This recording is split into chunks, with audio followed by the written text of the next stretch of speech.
Hello everyone, my name is Christian Eschbach, and welcome to another one of my album reviews. Been a while since I've covered Megadeth. I've covered everything up to Cryptic Writings, so the whole entire beginning up to Cryptic Writings. None of it was reissues that I covered. It was all the original material, talking about it, getting into it, whatnot. I am now up to Risk, because from here on out, I think I'm going to try and do them in order of release. I've got some I got to pick up in betweens. Risk. Wow. This was an album. They took a risk.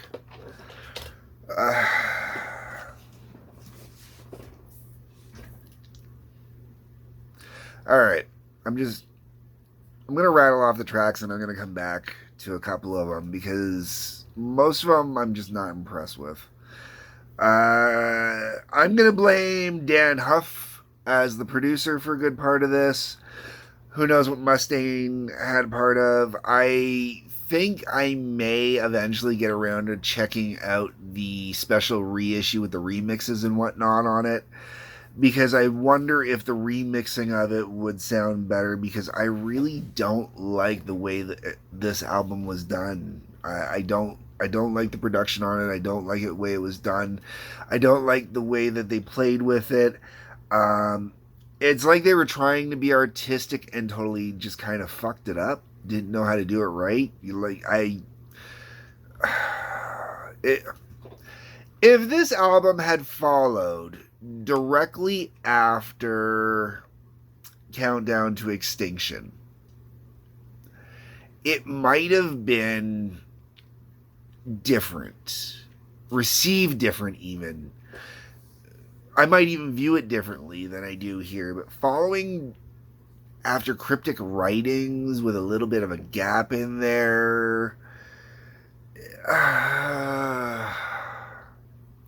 So we got Insomnia, Prince of Darkness, Enter the Arena, Crush 'Em, Breadline, The Doctor is Calling, I'll Be There, Wonderlust, Ecstasy 7, Time the Beginning, Time the End. Insomnia,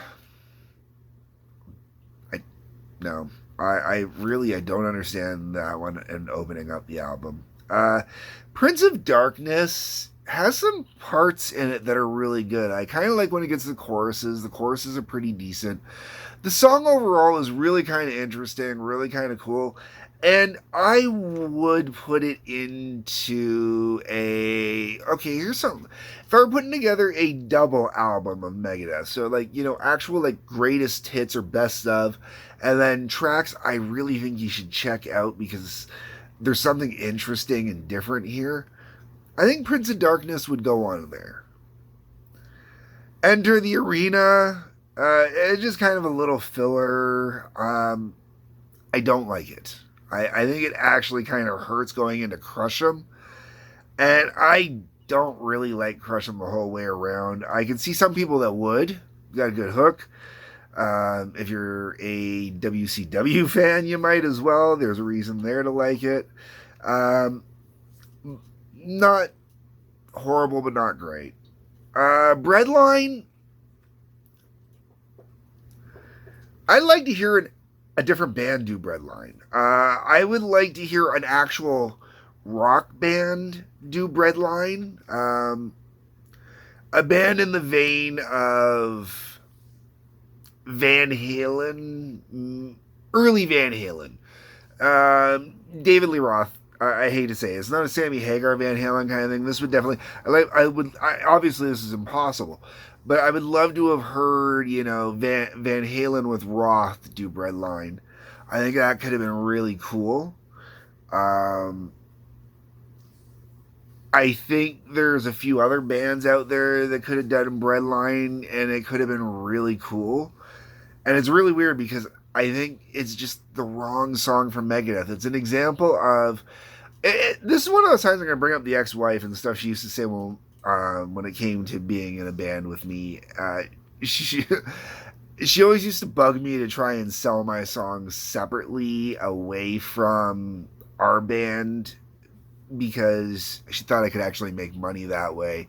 Whereas keeping to myself with the band would never make money because our band was an underground cults band, and that's all it was ever going to be, and all it ever is still.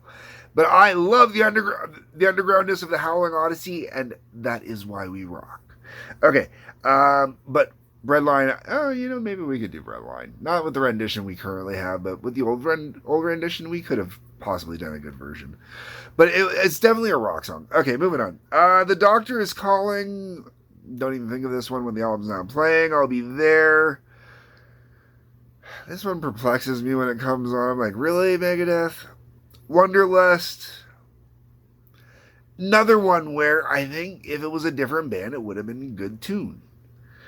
Ecstasy. Nah. 7. I too have also written a song about the 7 deadly sins. I'm sure it's an exercise that every band tries to do at some point. This one's not bad. I don't mind it. It's not my thing. Time the beginning and Time the end. Both really cool. It's nice that they actually broke it into 2 different tracks, because it is kind of 2 different tracks, but at the same time it's still got its pieces where it got its flow and go together. The whole way around, this is not a Megadeth album for me. This is definitely a period where I could see some people that would really be into this album. It's definitely more leaning on the commercial side, definitely trying to get more on the pop side. I was surprised as all hell when I was doing the quick notes that Marty Friedman was on this album. I thought Marty Friedman had left before this album. I thought Cryptic Writings was his last album for playing on it. So I was kind of surprised that he was back on this one. Not surprised enough that I bothered to look into it. He might have just been a hired gun for this album and took off again. I don't know. The whole way around, though, this is... I don't know. It's an album. If I were to give it a number... It's a solid 5. It's not a bad album. It's just not a good album. It's right there in the middle. Anyways, folks, my thoughts, my views, my opinions. This is a short one because really, I don't know. Not too much I have to say about this album for the most part, I guess. Anyways, let me know what you think. Comment section. On your way down, there's a link to Patreon. Appreciate that if you'd go that way. Like button, subscribe button, bell for notifications. If you are on Rumble, there's the join and follow button, I believe. Locals is locals. Peace. Love. Take care.